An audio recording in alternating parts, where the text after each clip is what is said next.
का प्रयास कर रहे हैं, तो क्या इस चुनाव में भी आपकी सहभागिता होगी? नहीं, 24 का जो चुनाव है लोकसभा का, वो तो अभी 4-5 महीने के बाद है। तो स्वाभाविक है कि उससे पहले तो पूरी बिहार की पदयात्रा पूरी नहीं होगी। मेरे लिए चुनाव प्राथमिकता नहीं है। मेरे लिए प्राथमिकता वो है जो मैंने आपको बताया, जो पदयात्रा के उद्देश्य है। जब पदयात्रा पूरी हो जाएगी, दल बनेगा, तो उसके बाद हर तरह का चुनाव लड़ेंगे, कोई दिक्कत नहीं है। उससे पहले जहां पदयात्रा हो गई, अगर वहां के संगठन के लोग जो जन स्वराज की परिकल्पना को, इस सोच को सुन के समझ कर लोग जो जुड़ रहे हैं, अगर वो चाहते हैं कि वो चुनाव लड़े, चाहे वो प्रमुख लड़े या जिला पार्षद लड़े, सांसद लड़े, तो वो लड़ सकते हैं। आपने देखा है जब 5 जिलों में पदयात्रा पूरी हुई तो वहां पर साथियों ने कहा कि चूंकि हम लोग शिक्षा पर इतनी बात कर रहे हैं, तो शिक्षा के एमएलसी का चुनाव हम लोग को लड़ना चाहिए। एक उपचुनाव था, तो एक निर्दलीय साथी को जो जन स्वराज से जुड़े हुए हैं उनको चुनाव लड़ाया गया और उनको सफलता भी मिली। वहां महागठबंधन भी हारा और भाजपा भी हारी। जन स्वराज का निर्दलीय प्रत्याशी अफाक अहमद जीत कर आए। तो ये व्यवस्था कि लोकसभा में क्या होगा, ये निर्णय उन जिला की इकाइयों पर है जहां से पदयात्रा हो गई। अगर वो लोग तय करते हैं कि उनको लोकसभा में लड़ना है, अगर उस तरह का कोई उम्मीदवार दिखेगा जिसके लिए समाज में ये चाहत है कि ये आदमी आते, ये आदमी हमारे सांसद होते, उस तरह की अगर बात दिखेगी तो चुनाव वो लड़ेंगे, नहीं दिखेगी तो नहीं लड़ेंगे। जब तक पार्टी नहीं बनेगी तब तक नहीं लड़ेंगे। सर, राजनीति में एक सलाहकार के रूप में भी आपको देखा गया, जैसे कि आपने बंगाल में ममता बनर्जी के लिए काम किया, बिहार में सीएम नीतीश कुमार के लिए काम किया, एक बार मोदी जी को भी आपने जिताने का काम किया। क्या आप 15-16 महीना से बिहार में यात्रा कर रहे हैं, हर जिला हर गांव जा रहे हैं। जब आप अपनी पार्टी को अगर बनाएंगे तो आपके पास तो पूरा नॉलेज होगा गाँव में क्या कमी है, तो किस स्तर से फिर आप इसको सुधार करेंगे? नहीं, वो सुधार हो इसीलिए तो ये जानकारी के लिए, समझ के लिए घूम रहे हैं गांव में। अपने जीवन का 2 साल 3 साल 4 साल निकाल कर क्यों कर रहे हैं प्रयास? क्योंकि मैंने आपको बताया कि मेरा 10 साल 12 साल का ऐसा अनुभव है कि चुनाव जीत लेने से, सरकार बदलने से व्यवस्था नहीं बदलती है। व्यवस्था अगर बदलना है तो उसके लिए जमीन पर उतरकर सही लोगों के साथ चुनाव जीतना होगा। इसीलिए प्रयास कर रहे हैं।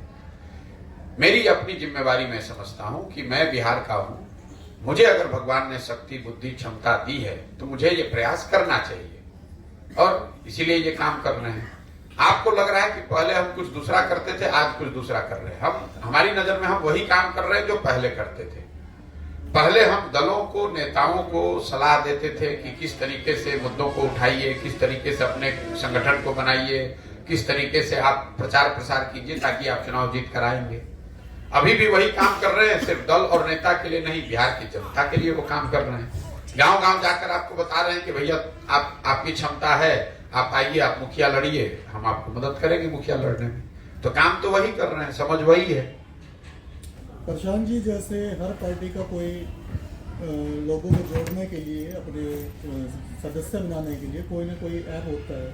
आपका कुछ ऐसा ऐप है, सिर्फ पदयात्रा ही है? नहीं, देखिए, चूंकि दल है नहीं तो इसमें कोई सदस्य तो बन नहीं सकता है, लेकिन पदयात्रा का उद्देश्य यह है कि ऐसे सारे लोगों को इकट्ठा किया जाए जो नया दल बिहार में बनाना चाहते हैं। यहाँ के जो आंकड़े हैं, सर्वे है, वो बता रहे हैं कि करीब करीब 50 से 55% बिहार के लोग ये चाहते हैं या समझते हैं कि बिहार में कोई नया प्रयास, नया विकल्प होना चाहिए। अब उनको ये नहीं पता है कि वो दल कौन होना चाहिए, कौन उसको लीड करे, क्या उसकी प्राथमिकता हो, लेकिन उनको ये समझ है कि बिहार में कुछ नया होना चाहिए। जदयू, आरजेडी, भाजपा से तो बिहार सुधरने वाला नहीं है। उन 50% लोगों को अगर आप इकट्ठा करेंगे तो 6 करोड़ लोग हो जाएंगे। जब हमने पदयात्रा शुरू की तो हमारा लक्ष्य था कि हर प्रखंड से हम 20 आदमी को चुनकर निकालेंगे, तो बिहार में 10-15 हजार लोग हो जाएंगे जो मिलकर दल बनाएंगे।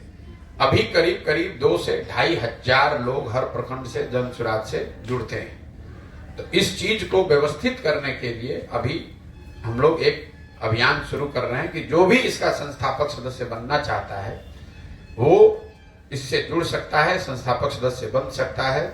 और हम लोग की अपनी समझ ये है कि करीब अगले 6 महीने में 1 करोड़ बिहार के लोगों को संस्थापक सदस्य के तौर पर इसमें जोड़ा जाएगा। क्योंकि अभी तक का जो 15 महीने का मेरा अनुभव है, हर प्रखंड से 2000-2500 लोग या तो सामने से आकर बताते हैं, या हमारे लोग पहुंचते हैं, या जिस माध्यम से भी जुड़े, जो चाहते हैं कि वो इस दल को बनाने वाला बने, इसके संस्थापक बने। तो अगर आप 2-2.5 हजार हर प्रखंड से आदमी जोड़ेंगे तो वो संख्या करीब करीब कुल मिलाकर शहरों को जोड़कर 1 करोड़ के आसपास होगी। तो जब ये पदयात्रा खत्म होगी तो हम लोग का अनुमान है कि 1 करोड़ लोग इसमें संस्थापक सदस्य के तौर पर जुड़ गए होंगे। सर, मैं पक्की खबर न्यूज चैनल से जाने से मेरा ये सवाल है आपसे कि आपने बिहार को काफ़ी करीब से, जो भी इलाका आपने घुमा है उसको बिहार को काफ़ी करीब से देखा है, समस्याओं को आपने देखा है। सबसे बड़ी समस्या हमें ये लगती है कि अफसर जो भी हैं वो अपने हिसाब से अपने ड्यूटी को करते हैं, लेकिन उनके चैम्बर में, उनके करीब और उनके आसपास जो इलाकाई कुछ पूंजीपति वाले लोग होते हैं या कुछ धाक रखने वाले लोग होते हैं, अपने आप में कुछ बोल्डनेस रखने वाले, उन लोगों को अगर उनके बीच से हटा दिया जाए, जो खबरी लाल का काम करते हैं, तो फिर नहीं, ये बहुत छोटा पहलू है। अब अफसर जो है, जो सिस्टम है पूरा, जिसको आप तंत्र कहते हैं, सिस्टम कहते हैं, सरकारी नौकरियों में कुल बिहार के 1.57% लोग ही हैं। सिर्फ 1.57% लोग ही, 2% से कम लोग ही, चपरासी से लेकर चीफ सेक्रेटरी तक सबको अगर आप जोड़ दीजिएगा तो 2% से कम लोग सरकारी नौकरियों में हैं। तो पूरी जो व्यवस्था है वो सिर्फ 2% सरकारी नौकरी करने वाले लोगों की वजह से नहीं है। दिक्कत यह है कि जो जनप्रतिनिधि हैं, लोकतंत्र में मालिक वो है जिसको आप चुन कर बैठाते हैं। अफसर क्या करेगा? अफसर तो वैसे काम करता है जैसे काम कराना वाले लोग चाहते हैं। यही नीतीश कुमार हैं, 2005 से 2010 में यही तंत्र था, यही अफसर था। आपको कई क्षेत्रों में सुधार दिखा, आज वो सुधार आपको नहीं दिख रहा है, बदहाली दिख रही है। इसलिए कि नीतीश कुमार की अपनी प्राथमिकता बदल गई है। उस समय वो बिहार को सुधारने में लगे हुए थे, आज अपनी कुर्सी बचाने में लगे हुए हैं। वो अफसर और पूंजीपति क्या करेगा? सर, मैं दैनिक हिंदुस्तान से हूँ, विकास कुमार नाम हुआ। एक चीज़ और मैं जानना चाहता हूँ, जो अभी तक 4000 गांव का आपने भ्रमण किया, कितना असर पड़ रहा है? आप जो लोगों को समझाना चाह रहे हैं, अभी आपने कहा कि जात पर, धर्म के नाम पर लोग वोटिंग करते हैं। देखिए, उम्मीदवार का चयन कितना असर पड़ रहा है ये तो मेरा कहना ठीक नहीं है। वो तो समाज में आप पत्रकारिता करते हैं तो आपको बेहतर समझ होगी इसकी कि मैं जो बोल रहा हूँ इसका असर पड़ रहा है कि नहीं पड़ रहा है। मैं इतना ही कह सकता हूँ कि जो आंकड़े हमारे पास आ रहे हैं, 50% से ज्यादा लोग, वो प्रशांत किशोर कोई प्रयास करें चाहे न करें, वो पहले से कन्विंस है कि भैया बिहार में कुछ नया होना चाहिए। बहुत हो गया लालू नीतीश, बहुत हो गया भाजपा मोदी। देखिए, जो दक्षिण के राज्य हैं, आज तक कोई दक्षिण के राज्य में कोई मुख्यमंत्री 10 वर्ष से ज्यादा नहीं हुआ। एमजीआर को एक आप एक्सेप्शन के तौर पर अगर हटा दें तो 10 वर्ष से ज्यादा कोई मुख्यमंत्री नहीं बना है। वो राज्य सब आगे हैं। क्यों? वहां विकास हो रहा है, फिर भी लोग आपको हटाते हैं, किसी दूसरे को मौका देते हैं। बिहार में 32 वर्ष से लालू नीतीश, भाजपा लालू नीतीश, इसके आगे हम लोग देख ही नहीं रहे। कहीं ना कहीं बिहार के जनमानस में वो अभी अकुलाहट, घबराहट या ये सोच बन रही है कि भैया अब इनसे आगे हमको देखना है। अब जब उनको आगे देखना है तो वो जनसुराज को देखें या किसी तीसरे को देखें, ये इस पर निर्भर करता है कि कौन सामने आता है जी। किसकी प्रामाणिकता जनता की नजर में है। लेकिन जनता बिल्कुल इस पर तैयार है कि हमको कुछ नया होना चाहिए। हम जो बोल रहे हैं उसका कितना असर है, इसका आकलन तो आप बेहतर कर सकते हैं, हम उस पर कोई दावा नहीं कर सकते। आपने कहा शराबबंदी जब हुआ था तो एक आईजी आए थे अहिल्या स्थान में दर्शन करने, नाम मैं उनका नहीं बोलूंगा। उन्होंने हमसे पूछा कि शराबबंदी का क्या असर है गांव देहातों में। हमने कहा कि हमने एक कविता लिखी है, उसके माध्यम से आप इसको समझ सकते हैं। उन्होंने कहा सुनाइए। मैंने कहा देखिए, शराब बंद है बिहार में, नीतीश ने नाम कर दिया संसार में, मिल रहा है दारू कहीं दिखार में, चर्चा घूर के निकट चल पड़ा जार में, क्या काका छेड़ दिया आपने बेकार में, अब तो होम सप्लाई है गांव गांव में, 200 का बिक रहा 500,000 में, 10 लाख कमा रहा है एक ही माह में। और यदि आ गए कानून की राह में, मतलब पुलिस, थाना, अदालत, यदि आ गए कानून की राह में तो बाहर निकल जा रहे हैं 2 लाख में। तो 8 लाख की जहां बचत हो रही है, इतना जो ये लोग एक कड़ी से कड़ी बना के एक जंजीर माला की तरह हो गया, बिहार में फैल गया, उससे कैसे निजात पाया जा सकेगा? देखिए, मैं बिल्कुल शायद एकमात्र सार्वजनिक जीवन में आदमी हूं जो पहले दिन से कह रहा हूं कि शराबबंदी बिल्कुल गलत है, हटाई जानी चाहिए। इसलिए नहीं कि आपने जो कविता सुनाई है जो जमीनी हकीकत है। हमारी सोच ऐसी है कि काम आपको वही करना चाहिए जिसके लिए देश दुनिया में कहीं प्रमाण हो। पूरे दुनिया में, सिर्फ भारत की बात नहीं है, बिहार की बात नहीं है, पूरे दुनिया में ऐसा कहीं कोई प्रमाण नहीं है कि किसी देश में, किसी राज्य में शराबबंदी के जरिए मानव सभ्यता का, मानव का विकास हुआ। अगर ऐसा होता तो दुनिया के बहुतेरे देशों में शराबबंदी लागू होती, भारत के बहुतेरे राज्यों में लोगों ने शराबबंदी लागू करके विकास कर लिया होता। तो इस बात का पहला कोई प्रमाण नहीं है कि शराबबंदी के जरिए सामाजिक आर्थिक विकास हो सकता है। दूसरी बात, कई लोग कहते हैं कि गांधी ने ऐसा कहा था, गांधी जी ने ऐसा कहा था। नीतीश कुमार भी सरेआम झूठ बोलते हैं। मैं 2 साल से ये दावा कर रहा हूं कि जो लोग भी गांधी के नाम पर शराबबंदी का सपोर्ट कर रहे हैं, कृपा करके आप मुझे गांधी जी के बोले हुए वाक्य या लिखा हुआ कोई ऐसा लाइन दिखा दीजिए जहां उन्होंने कानून के जरिए शराबबंदी की बात कही है। गांधी जी ने शराबबंदी की बात नहीं कही, उन्होंने सामाजिक प्रयास के तौर पर शराब को रोकने की बात कही। उन्होंने ये नहीं कहा कि आप कानून बना दीजिए और शराबबंदी लागू हो जाए। उन्होंने ये कहा कि सामाजिक, आर्थिक, राजनीतिक प्रयास होना चाहिए ताकि लोग शराब न पिए। गांधी जी ने कहा कि आप वेजिटेरियन बनिए। अब कल सरकार कोई आए और कहे कि जो भी नॉन वेजिटेरियन है उसको पकड़ के जेल में डाल दिया जाएगा, ये तो गांधी जी ने कहा था, ये तो ऐसे ही हो गया। और तीसरी बात जो कविता आपने सुनाई कि भाई शराबबंदी मान लीजिए आप लागू किए, तो लागू है कहां? ये तो सिर्फ दुकान शराब की बंद हो गई, होम डिलीवरी चालू हो गया। तो अभी तो पूरे दुनिया में आप देख रहे हैं फ्लिपकार्ट, अमेजोन जैसी जो चीजें आ गई हैं, घर में ही डिलीवरी होती है, आपको दुकान पर जाने की जरूरत नहीं है। तो नीतीश कुमार सोचे कि हम तो इंजीनियर हैं, ये नीतीश कुमार का फ्लिपकार्ट है, नीतीश कुमार का अमेजोन है, जहां दुकान बंद है होम डिलीवरी चालू है। हर साल 15 से 20 हजार करोड़ रुपया इस गरीब राज्य का नुकसान हो रहा है राजस्व में, और ये पैसा जा रहा है जो आप बता रहे हैं। जितने भ्रष्ट यहाँ के नेता और लोग हैं जो अवैध शराब के कारोबार से जुड़े हैं, ये पैसा उनके जेब में जा रहा है। और हर घर में, मैंने आपको पहले बताया, हर गांव में 10-20 लोग शराब के अवैध कारोबार से लड़के जुड़ गए, कट्टा लेके घूम रहे हैं। मधुबनी का जिला है जो नेपाल से लगता हुआ एरिया है, जाके देखिए वहां स्थिति क्या है, क्राइम कितना बढ़ गया है। क्योंकि पूरा जो प्रशासन है, आधा से ज्यादा प्रशासन शराबबंदी लगाओ, छिपाओ, कमाओ उसमें लगा हुआ है। हर गांव में, प्रखंड में लोग बता रहे हैं कि जो युवा है यहाँ, वो इस तरह के नशे कर रहे हैं जो कभी बिहार ने देखा सुना न हो। इस तरह के ड्रग्स आ गए यहाँ, सरकार को इसकी कोई चिंता नहीं है। और जिन महिलाओं के, अंतिम बात, जिन महिलाओं के नाम पर इसको किया गया, सबसे ज्यादा प्रताड़ित महिलाएं ही हैं। एक बार अगर आप सरकार के पकड़ में आ गए शराबबंदी के चक्कर में, तो उन घरों की, पैसे वाला तो 2 लाख दे के निकल जाएगा, जो गरीब आदमी है 1.25 लाख से ज्यादा लोग, कुल 6,37,000 लोग पर FIR हुआ है जिनको ये पकड़ा गया है शराब में, शराब के अवैध कानून आने के बाद से 6.5 लाख लोग, और उसमें 90% से ज्यादा लोग गरीब समाज के लोग। जो पैसे वाला निकल गया, 1.25 लाख लोग आज भी जेल में सड़ रहे हैं। और जो लोग जेल चले गए, अब उनकी महिलाएं कोर्ट कचहरी थाना का चक्कर लगा रही। तो किसका फायदा हुआ? ना युवा का फायदा हुआ, ना राज्य का फायदा हुआ, ना महिला का फायदा हुआ। आर्थिक नुकसान अलग हो गया।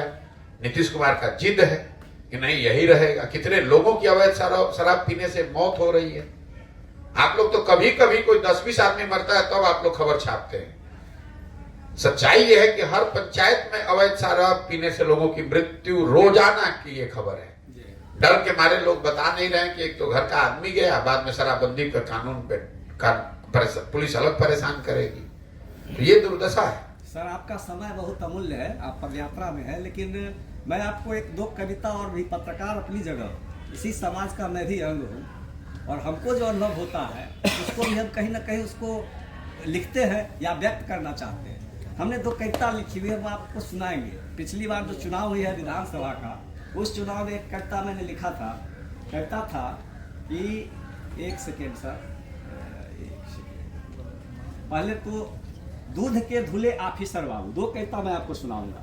दूध के धुले ऑफिसर बाबू, दूध की धुली सरकार, सोच समझकर सोशल साइट पर करना भैया प्रहार। नहीं तो होगी FIR। बोल रही बिहार सरकार जो गिरा सरर। शब्दों की मर्यादा तोड़ा, मान्यों पर सवालों को छोड़ा तो होती है तिरस्कार। यह बता रही सरकार, बाबू राम राज्य अपना बिहार जो गिरा सरर। भ्रष्टाचार तुम्हें जो लगता वह है मधुर व्यवहार, सुशासन तुम्हें नहीं दिखता तो तू दुशासन के अवतार। सावधान हो जाओ भैया, स्वर्ग से सुंदर अपना बिहार जो गिरा सरर। दूध के धुले ऑफिसर बाबू, दूध की धुली सरकार। सोच समझकर सोशल साइट पर करना भैया प्रहार, नहीं तो होगी FIR। बोल रही बिहार सरकार जो गिरा सरर। नल के जल को बोलो सुंदर, बोलो मिल रहा हर घर द्वार। शराबबंदी को कहो सफल, भूल से भी न करना प्रतिकार। वरना कानून के अवमानना में नाहक हो जाओगे गिरफ्तार जो गिरा सरर। बोलो हुआ जब से दहेज बंद, सबने लेना है छोड़ दिया। सुशासन जब से आया यहाँ, अपराधी बिहार छोड़ दिया। यदि हो जाना शिकार तो सह लेना न करना प्रतिकार जो गिरा सरर। सब सही मानकर जीना सीख, अपमान के घूट को पीना सीख। ऑफिसर माननीय का हामी भर, जांच में आए तो जेबी भर। सरकार कर रही है खबरदार, विरोध नहीं उन्हें हरगिज स्वीकार जो गिरा सरर। अजब कहूँ या गजब इसे, यह हो रहा अब बिहार में। बिहार पुलिस ढूंढे शराब, यहाँ शादी वाले घर द्वार में। एक दो है सर, मैं सुना कि आपसे जानना चाहता हूँ कि आप जो घूम रहे एक दो सवाल है, इसलिए मैं आपको सुना रहा हूँ। है ना समझ सर? निकलना है बस ठीक है, एक मैं सुना देता हूँ उसके बाद। 15 साल इधर देखिए, आप ये सवाल है विधानसभा से संबंधित, लोग विकल्प नहीं उसके पास क्या करें। आप मेरा सवाल ये होगा, 15 साल इधर देखे 15 साल उधर। कार्यकर्ता सब ताथैया नाचे, बोलो जनता किधर जो गिरा सरर। नेता के पसीना छूटे कार्यकर्ता करे बखान। चुप्पा वोटर मुंह न खोले, हो रहल है मतदान जो गिरा सरर। शराबबंदी भेल है जब से सड़क पर न होता हल्ला, वैसे पीने को मिलता है बैठे हर घर मोहल्ला जो गिरा सरर। सड़क बनी हर गली में, बिजली घरे घरे। नल के टोटा में जल नहीं, पैसा लुट गया तोरे तोरे जो गिरा सरर। बिना डॉक्टर अस्पताल वाला हेल्थ वेलनेस सेंटर, बोर्ड देख के ही देखो कैसे कोरोना हुआ छूमंतर जो गिरा सरर।